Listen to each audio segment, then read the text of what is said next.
Have you ever heard of a wall built not to keep people out but to hide a god? No, I'm not talking about some fantasy novel. This is a real story, etched into the stones of ancient Rome, a story of ambition, scandal, and a man who became a god in his own lifetime. Our story begins with the Roman Emperor Aurelian. We're in the late 3rd century AD. The Roman Empire is in crisis, teetering on the brink of collapse. It's being attacked from all sides, its economy is in shambles, and breakaway empires are popping up left and right. It's a mess. Then, in the year 270, a brilliant, ruthless general named Aurelian takes the throne. Aurelian was a man on a mission. In just 5 years, he reunites the entire empire, earning him the title Restorer of the World. He was a military genius, but he knew that swords and shields alone couldn't hold the fractured empire together forever. He needed something more powerful. He needed a unifying belief. So he looked east to the powerful sun god, Sol Invictus, the unconquered sun. Sun worship wasn't new to Rome, but Aurelian was about to supercharge it. He decided to make Sol Invictus the principal deity of the entire Roman state. He envisioned a single supreme god uniting all the diverse peoples of his empire, from Britain to Syria. And at the head of this new religion, well, Aurelian himself, as Sol's chosen representative on Earth. To make this grand vision a reality, he needed an equally grand temple. In 274 AD, he dedicated a magnificent temple to Sol Invictus in Rome. It was said to be one of the most lavish structures the city had ever seen, dripping with gold and treasures he'd brought back from his campaigns. This was the home for his new god. But here's where it gets really interesting.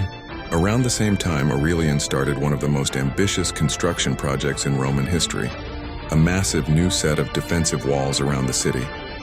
We call them the Aurelian Walls today. They were 12 miles long, 20 feet high, and 12 feet thick, with a tower every 100 feet. Officially, the reason was to protect Rome from barbarian invasions, which was a very real threat. The city hadn't needed walls for centuries because the empire itself was its shield. But now the danger was at the gates. But historians have long whispered about another, more clandestine reason for the walls. A reason that has everything to do with the god in the Golden Temple. Think about it. Aurelian declares himself a living god's regent, a divine figure. This was a radical idea for traditional Romans. Emperors had been deified after they died, but declaring yourself practically a god while still alive, that was walking a very thin line. It invited plots, it invited assassination. The Temple of Sol Invictus was a symbol of his power, but it was also a target, and so was he. The new walls weren't just a shield for the city, they were a fortress for the god emperor. They encircled the 7 hills of Rome, but at their heart they protected Aurelian's new religious and political order. The walls were a physical manifestation of his power, a giant, unbreachable barrier that said, "I am in charge, I am protected by my god, and I am protected by these stones." It was a psychological move as much as a military one. It was a way to control not just the borders of the city, but the minds of its citizens. So was the wall built to hide a god? In a way, yes. It was built to protect the fragile new divinity of an emperor, to shield the radical cult of Sol Invictus from its enemies, both outside and within.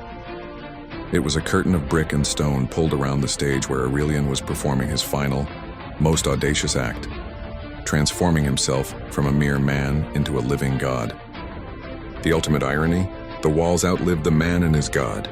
Just a year after consecrating the temple, Aurelian was assassinated by his own troops, and the cult of Sol Invictus, while popular, was eventually overshadowed and replaced by Christianity. But the walls, the Aurelian walls, still stand today. They are a silent, towering testament to a forgotten god and the emperor who built a fortress to hide him and himself from the world. A wall built not just to keep barbarians out, but to keep a god in.